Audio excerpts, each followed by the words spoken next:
Hello, all you amazing miracles and healing out there, all of you warriors and all of you allies who are choosing to take this information in just to help out someone you know that has dissociation, or just to educate yourself in general onto some of the darker parts of reality. I am here today to talk to you about what is, for most survivors, the most difficult to deal with insiders or dissociative parts, and that is persecutor parts. Now, persecutor parts, I'm hoping it's just going to be one video and maybe multiple, because in reality, it's a really big category of parts that we deal with when you have dissociative identity disorder or DDNOS or OSDD. Really, persecutor parts make up the bulk of what most normal people would consider like your inner critic voice. Except if you have dissociation, those voices are usually going to be multiple. Sometimes they're going to be modeled after actual abusers in your life, sometimes not. But regardless, they're the parts that internally are the bullies of the system, or at least that's how they tend to act. When it comes to persecutor parts, the main reason I wanted to do a designated video focusing on them was because for most survivors, including myself, I would argue that working with persecutor parts is going to be the most heavy lifting type of therapy work or type of self-help work, type of healing that you're going to have to address, throughout your whole healing process. They're usually going to be the parts that have created the most internal turmoil and havoc throughout your life. They're going to be the parts usually that are keeping you with abusers or unable to move away from them, both externally in a physical sense, but also internally when it comes to trying to move away from those really toxic beliefs you internalized as kids being around abusive people like this. Persecutor parts are usually going to be the ones that are kind of standing in the way of therapy making progress. A lot of times they don't see anything wrong with how you're coping, even though in general, if you have dissociative identity disorder in response to massive and repeated childhood trauma, what you're going to find is you have a lot of self-defeating behaviors and thinking, a lot of self-destructive behaviors and thinking, and all of this a lot of times stems from both emotional parts, which we've done a lot dealing with, is those kid parts that hold a lot of really strong emotions. But the most of the rest of that is going to come from your persecutor parts, which are parts that see emotion as a weakness, see it as something that isn't valid to deal with. They tend to do a lot of their own gaslighting, to where it's convincing you to move away from healing, convincing you not to look at that disturbing memory content, trying to convince you not to ask the questions about the perpetrators and abusers you still have in your life, and are essentially there to ultimately reinforce all of the negative beliefs, as well as the kind of like the internal prison that has been created through dissociative identity disorder, and really trying to survive in response to really horrible abusers in your life. When it comes to persecutor parts, and sorry, I'm going to be referring a bunch to in my journal today about, there's so many different facets that I really want to make sure to cover. So if you see me glancing down, it's because I got a lot of notes here that I wrote to try and remind myself of all of the different things that I wanted to cover today.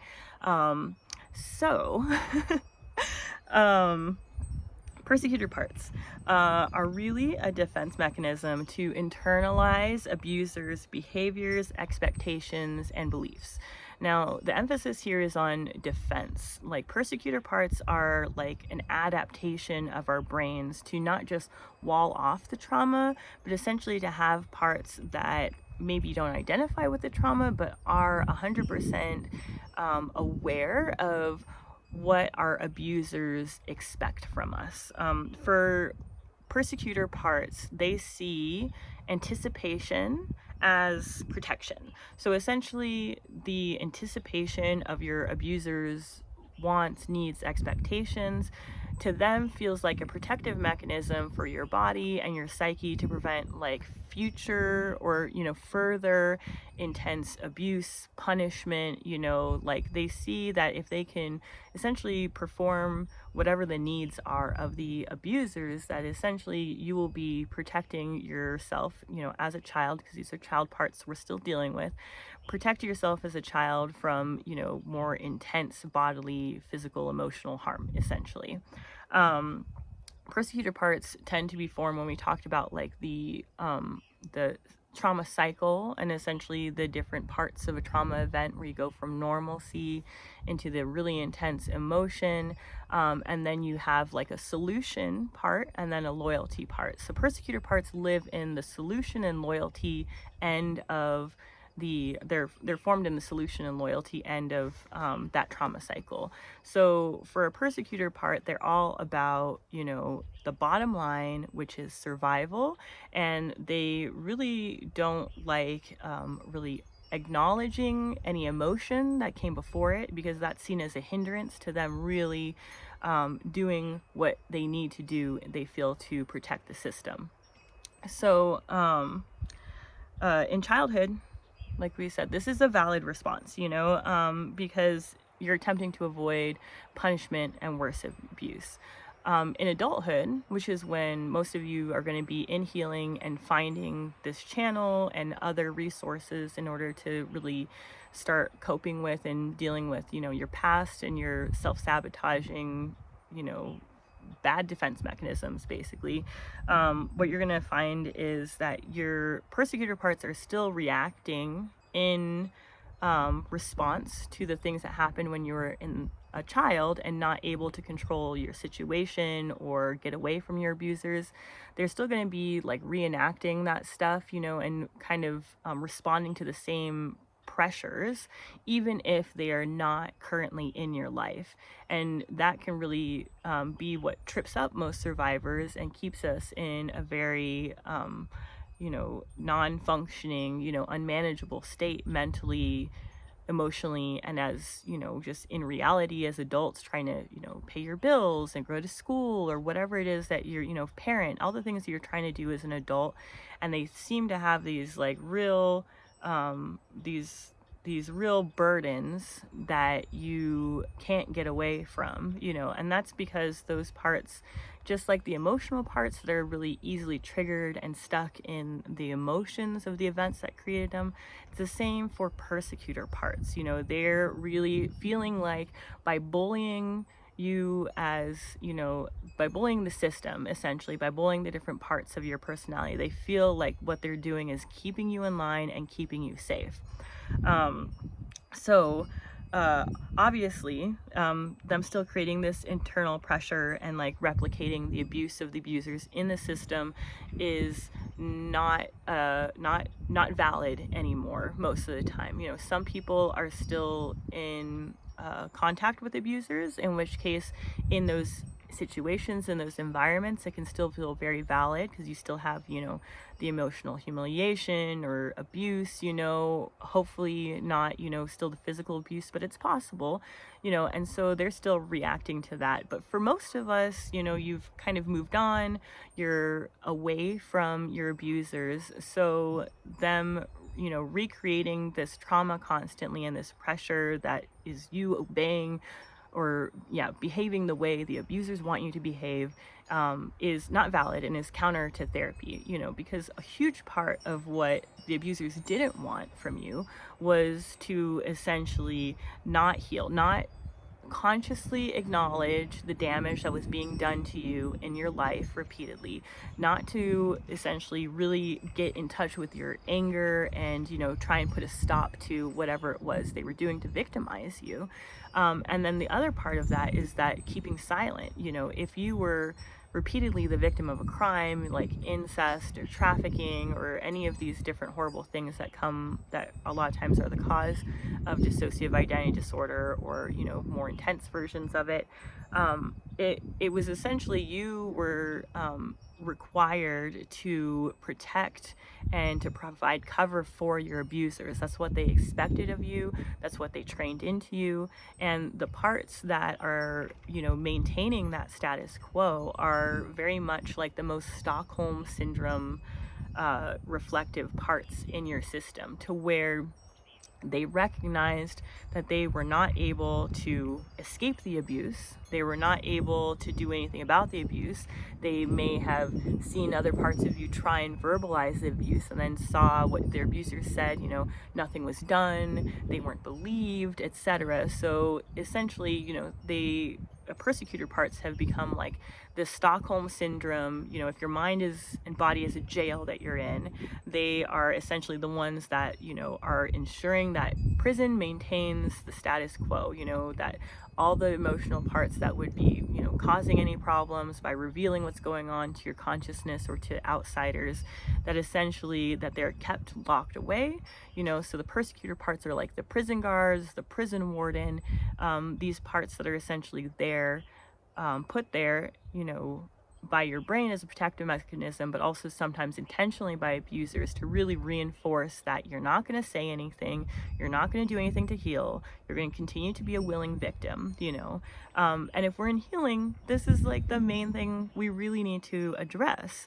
So what you're going to find is, when it comes to daily functioning and making your life and, coping, more manageable, and coping essentially with stress and being able to process all of the past memories, what you're going to find is focusing your time on working with persecutor parts is really going to essentially like fast track your healing. If you're experiencing a lot of like avoidance of doing the therapy work, doing the internal work, if you're experiencing a lot of like fear and intimidation about, accessing quote unquote like off limits memories or emotions or something, like these are the parts that are standing in your way. So and they're doing it out of love. They're doing it out of a misguided sense of protection. So we have to learn how to, just like all of our other parts work, we have to learn how to make these parts also feel safe, and essentially to learn that we're the ones in charge, that the only real path to true freedom and true power is really being able to embrace our whole selves and get in touch with all of our past memories, and really get in positive control, of our thoughts and our emotions and our ability to move through life physically and emotionally in the ways that we want to. So when you can get each persecutor part to essentially make that same transition that emotional parts have, and to really be on the same team and become allies, you're going to find that this is the things in my experience that are most impactful in your life and the most important to making progress in therapy. Sorry, let me check my notes real quick. So reiterating that regardless of how persecutor parts present, they're going to present as, internalized versions of abusers in your life. They're going to present as goblins or demons or, evil sorcerers. They're going to present as monsters. They're going to present as, any number of things, just like other parts. It really runs the gambit as far as what in particular they're going to self-conceptualize as, and it's always going to be something that made them feel more powerful, more in control, more safe. So really, the first step to dealing with persecutor parts is going to be really recognizing that they are just another wounded child part, and to stop any fighting, any basically, any tension, like it's like the more you push one way and someone who doesn't see eye to eye with you pushes back, we need to stop that. If they're saying horrible, mean things to you, we need to start by approaching it in the same way that you've approached any other memory work that we've gone over, which is that you just need to sit down with your journal and you just need to write it out. And it can feel like you're going to be writing out the most vile stuff, and horrible stuff, that you think about the world, about certain people, about yourself, most often that's how I felt like it's expressed, is through self-hatred and a lot of self-deprecating language, all this different stuff that really is going to make you feel stupid for being in therapy, make you feel weak for being, in healing, is going to be very heavily in denial. It wasn't abuse. This isn't something that we went through. You don't need to look there. You're crazy. You're stupid, etc., etc. This is all going to be the verbiage of persecutor parts. And really the first step, the same as all the stuff, all the memory work we've talked about, is going to be to write it down. And it's going to feel horrible initially for your other parts who don't feel that way, who are more positive or more wounded or would never think about talking that way. It's going to feel hurtful to put that on paper, but it is so necessary. It's really the first step, like any memory processing, to really recognize, okay, this is a belief that I had at one point. This was an adaptive belief. I am grateful to this part for holding on to all this anger, all this understanding, whatever it is, for so much time, because they felt like they were doing the right thing. And you just need to give them the voice that they always needed. So write down that horrible shit. It's going to be horrible. Write it all down, because the first step to making progress with these parts is understanding and forming some real communication. So let them write down the horrible things and then follow it up with your protector parts, the allied parts that you already have that have healed, that are more adult and able to deal with this kind of stuff. You need to allow them to objectively look at what the persecutor parts are writing about you or whatever situation, whatever it is, and just really look at it and ask why. Why is it that you feel this way about the rest of the system? Why is it that you feel XYZ, whatever it is that you're writing about, when you're giving the persecutor part the pen? That's always going to be the first step. And what you will find is, despite all of the intimidation you might have and the fear and everything that goes into journaling it, most likely the persecutor part is even going to be like, I don't fucking want to journal, let them journal that. They're going to be like, I'm not a wounded child part. I'm not a victim. I'm in control. I'm in power. You might have all that initially before they even want to share, really write down the normal responses or whatever that's going on in your head that makes you want to write to begin with. A lot of times they're going to start with just refuting you completely, and being like, I'm not part of the same body. I was never a wounded child, because really that is those emotions, that connection to your identity as being a helpless kid in situations that were beyond your control. That really is, the main, their main, mode of being able to continue playing the roles they have been in the system, is to essentially push away that identity as much as possible, to really push away, the helplessness, to push away all the emotions, put it on other parts, so that they could focus on getting the job done. And we have to address it the same as we do other memory processing. We have to be like, okay, like, you're writing right now, and this is also my hand, like simple things even like that, like look in the mirror, show them how old you are, show them that they're not the conceptualization that they have in their mind of what they look like. And ultimately, like, we need to start breaking down those barriers into being like, no, we are all part of the same mind, part of the same body, and this is all a step to us moving into the freedom, essentially, that we really want, that ultimately they really want too. They always just want freedom and self-empowerment as well. So just like the other journaling, it's going to have, the effect of acknowledgement, but it's also literally going to have the effect that, yes, whether or not they choose to acknowledge it, and they might be getting mad at me right now hearing me say this, they are just wounded child parts. And ultimately, we need to move that information from being stuck in the past, stuck in the right side of your brain that's, devoted to emotion and everything. And we need to pick up the pen to literally move that information over to your left hemisphere, to your language centers as you're writing things down. And that in and of itself will be the first step to bringing them into the present and bringing them into acknowledging where you are currently, which is in healing. The second part of this for me is really to emphasize that that they see, they're in the solution and loyalty parts of the trauma cycle. So really that's what they care about, is a solution for survival, and also the loyalty to abusers, the maintaining of attachment to abusive caregivers, of any sort. So really, we need to address both things. One, let them know that therapy is going to help them in their goal for survival. It is going to make us more functional, more capable in the world, and more able to understand situations for what they are and protect ourselves. Number two, it is definitely going to make, going to make it, well, and back to survival too. It'll help you keep a job.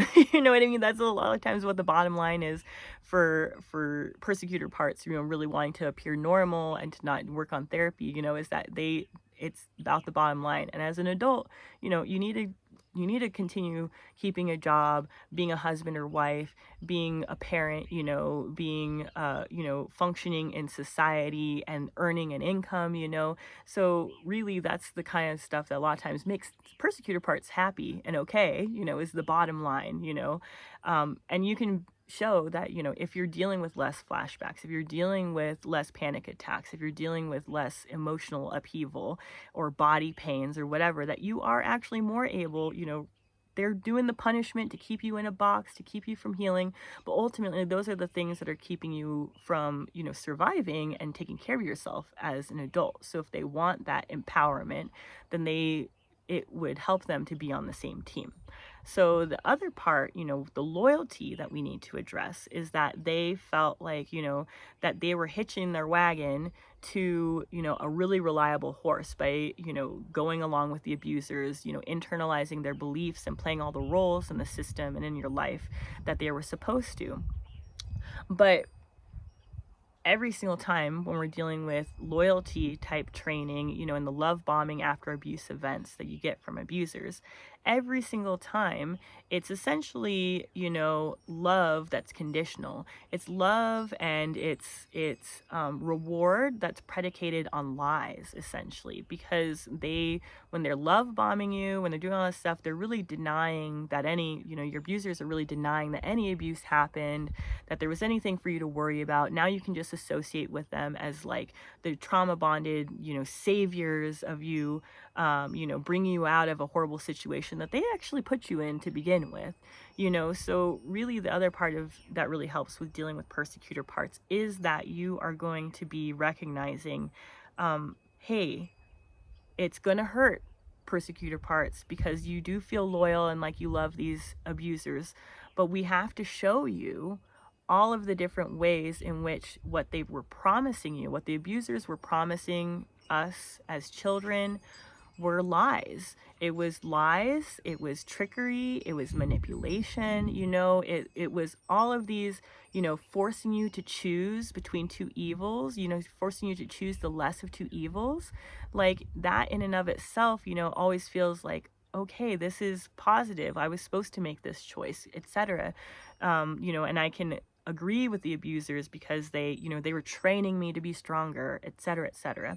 Well, when you're choosing the better of two evils, especially if we've been forced to perpetrate or something, wouldn't it have been nice if we would have never been put in the situation to begin with? Wouldn't it have been nice if you would have just been able to be a normal little kid and never have had to choose between your family member getting hurt or someone else getting hurt? Wouldn't it be nice if you never had to determine that you were the one being forced into perpetrating in a violent or sexual manner against someone in order to protect your body or in order to protect someone or something that you loved? That's the thing, that the persecutor parts are very focused on the fact that the bad thing didn't happen, the worst thing didn't happen, but they don't really recognize all the stuff that came before it to really force you into making those decisions and recognizing that, hey, if I had never been put in that situation to begin with, if I had never gone through all this trauma and torture and manipulation to begin with, I wouldn't have had to make this decision that I feel so proud of. It's it's really important, I think, that that we show them, start showing them that the abusers weren't allies. They didn't have our best interest in mind. They were always just using us for their own gratification, their own gain. So that's what is really important to me, is that we have to acknowledge all of the pain on a certain level that they held, and the way in which they were very capable of keeping us alive and getting to the point of healing. But we also have to help rescue them, and maybe initially they don't want to be rescued, essentially, which is normal, and sometimes like a little unfortunate. But that's the Stockholm syndrome. We have to be the adult in the situation, kind of like dealing with a bully on the playground, and be like, this kid would rather be interacting with kids in a nice way, but instead they come and they feel like they have to reenact the abuse that they're probably going on at home. We don't punish those kids, I mean, some people do, but it doesn't really get the kid anywhere or improve the social dynamic at all if we just focus on shunning and punishing those kids. Really, it comes from understanding and embracing them in a loving manner and giving them what, role modeling the positive coping, role modeling the understanding, role modeling the empathy, that we expect of them. They can't get it unless it's role modeled for them. So, I was gonna say, so essentially you're gonna notice that the most benefit is going to come from working with these parts. One of the main experiences that's very uncomfortable for survivors is the amnesia. In part, the persecutor parts are going to hold the keys, are going to be the gatekeepers a lot of times for amnesic barriers and amnesic memories and keeping things off limit. The other thing that's really uncomfortable that we deal with is cognitive dissonance, really always going through life, not, with all of the different symptoms of dissociation, depersonalization, derealization, not feeling like your life is your own or real, not feeling like you are yourself, not feeling present in the moment, not to mention the flashbacks and everything like that. So the cognitive dissonance, the tension, the constant arguing that you're always dealing with in your head is usually taking up a lot of mental time and energy. That's something that should, as you start working with persecutor parts, be a quick effect that starts showing you that it works. And in my experience, it gains momentum, because as you are working with wounded little parts that are a little more interested in talking about their experiences, the persecutor parts are still seeing that from the subconscious, essentially, and they're on a certain level already aware that there is this shift that can happen from being stuck into the past into coming into the present, into more peacefulness. But you'll develop this momentum, especially with persecutor parts in my experience, because as you're able to get one into understanding and an ally and healing and everything, what you'll recognize is that what those parts will recognize is that there is an ability for that, violent internally part, to lay down their weapons, and the things that the abuser said were going to happen didn't happen. And in fact, you might have felt a little bit better or a little bit more in control, so each persecutor part, you're able to get to lay down their weapons, or to maybe keep their weapons but be choosing to fight for you as opposed to the abusers. What you're going to find is each one is going to be a role model, be an example for future parts to recognize, like, hey, maybe the main consciousness, the front alters, the rest of the system, maybe they can hold space for all of the horrible things that I had to do. Maybe they can hold forgiveness for the fact that I've kept all these parts in bondage, like when we were with the abusers, and even afterwards we're still playing into the will of the abusers. They're going to deal with a lot of shame over that, both over the fact that they had to persecute, but also once they start realizing that, hey, they've been working for the abusers the whole time and they didn't have to be, there's going to be a lot of shame, and feeling like they're going to get rejected by the system, because they feel like the system's going to be like, screw you, you were such a meanie for so long, like, why should we open you with welcome you with open arms. These are all the things that we're going to be doing when working with those parts. And it's what is going to create the healing and really turn them into the ally that we really need them to be. So I guess we'll just quickly go over like the different iterations of persecutor parts, and just kind of give a little bit of input into each one. I might do individual videos that go more into them, and some exercises to deal with each particular part, like journaling exercises or meditation ones. But just as an overview, persecutor parts often fall into different categories in my understanding and in my healing that I've my experienced. They're often going to be gatekeeper parts. So gatekeeper parts are the parts that are essentially maintaining the system the way the abusers want it to be, maintaining the status quo, maintaining the silence. They're going to be maintaining the amnesic barriers in between different parts and memories of your past, in order to really kind of gaslight you into not doing anything, not doing any processing and everything.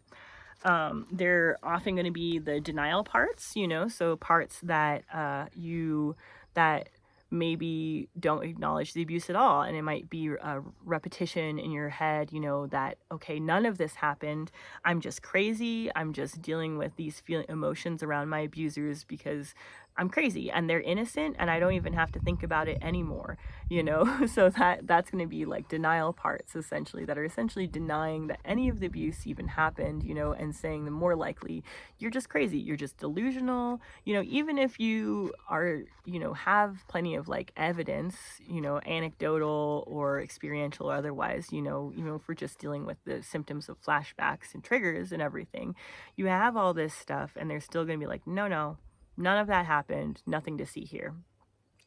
There's abuser allied parts, so those are going to be the Stockholm parts that are really, feel very loyal to your abusers, essentially. And then you're going to have introjects, which I briefly mentioned before, which they are often going to be, introjects are defined by emulating something outside of your mind that you are internalizing, like wholesale. So that could be an abuser, and then they present internally as looking like the abuser, sounding like the abuser to like intimidate you. It can be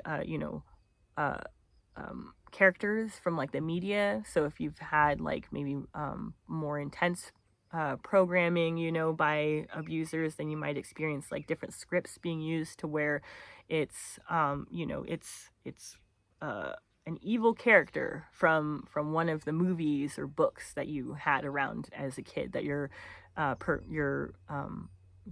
abuser was intentionally using.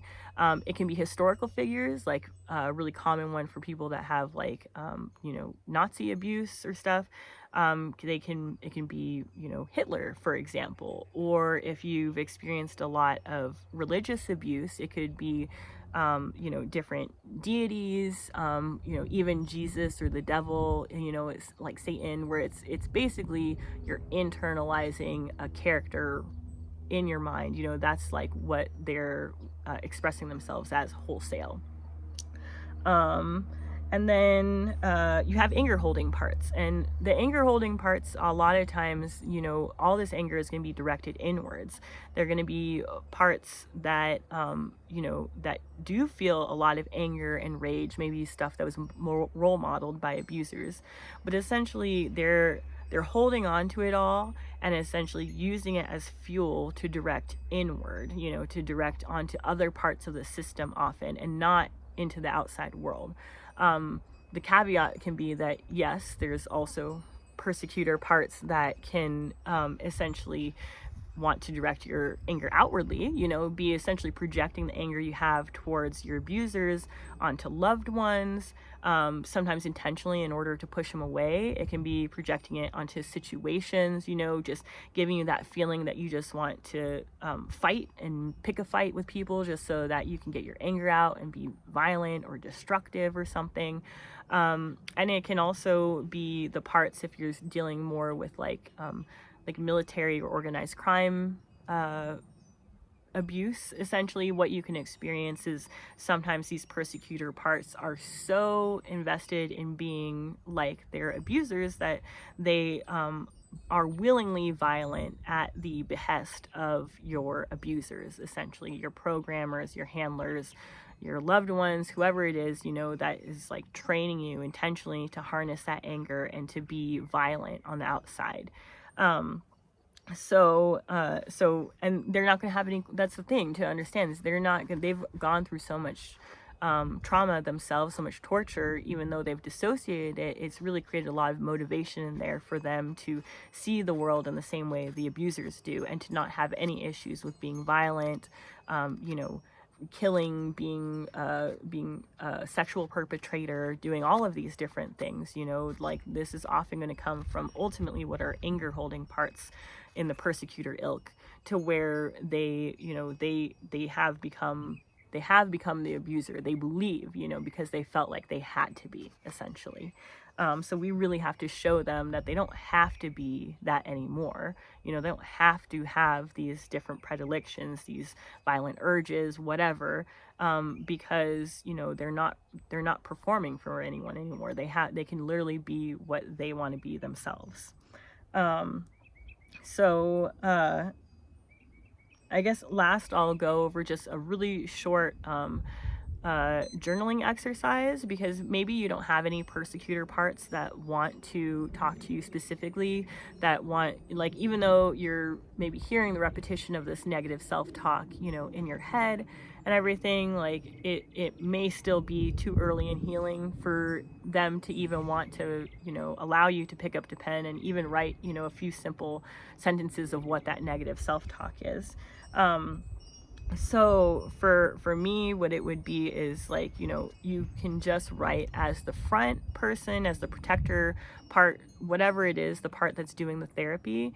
Then you can start with doing the journaling, essentially. So essentially, you're just going to look at your life and just write in generalities, just write in generalities. Like, you're just going to start asking the question, like, what habits is it that you have that you feel like are maladaptive and are creating problems in your life right now? Is it the way you react to certain people? Is it, feeling certain emotions that don't feel like your own and you're uncomfortable with, is it intrusive thinking or intrusive urges that you just feel like, you're just dealing with it over and over again, and it has that aspect of cognitive dissonance. It feels like it doesn't go with who you know yourself to be as a person in your day-to-day life. We can really start there, because a lot of times persecutor parts are the most hidden, controlling things from behind the scenes, because they want to be, they don't want to share what they're doing. They want to be the manipulators from behind the scenes. If they are, outwardly intimidating, then that's what we're talking about with them, just writing down what their voice is, but sometimes it can be more subtle than that. So with this exercise, this is really for if you're not having, really clear, really clear dialogue to write, or they're not willing to pick up the pen and just, go off on you about how stupid you are for being in therapy, or how dumb or fat or silly or over exaggerating, weak, all the different things. If they don't want to say that, then you can just start with looking at the effects in your life. So just looking at, these are the things I'm struggling with, and chances are it's either going to be an emotional part that's getting triggered, one of the little kid parts, essentially, or it's going to be most likely coming from a persecutor part, which is, intentionally keeping you in a down place, essentially, intentionally turning up that internal tension, all of this stuff. So we just look at the effects, and then you just ask the question, why am I like that? Is there a part that feels like they need to be maintaining this, this behavior or this thinking, and you might not get an answer right away, because these are the most stubborn parts. But I just want to encourage you to just keep asking the questions. Just keep reaching that hand out. It's going to feel like you get slapped away plenty of times, but the only way that you're going to make progress here is to continue doing it and role modeling the behavior you would love to see from those parts that are still hurting and in their like bad defense mechanisms. So I hope that was helpful at all to you, you guys out there, you amazing miracles. Sorry for such a long leave of absence. It's like we really have to be kind on ourselves, that sometimes we just need to take time to do some processing. And as far as I feel like I've come in therapy, I still have, in healing, I still have a long way to go. So, I took some time to do my own processing. I'm going to try my hardest to really still focus on helping all of you out there, because this really helps give like meaning to the suffering that I went through in my life. And just a thanks for you all still being here and sticking around. You have like I'm sending a lot of love on your healing journey, and I hope to chat with you again soon.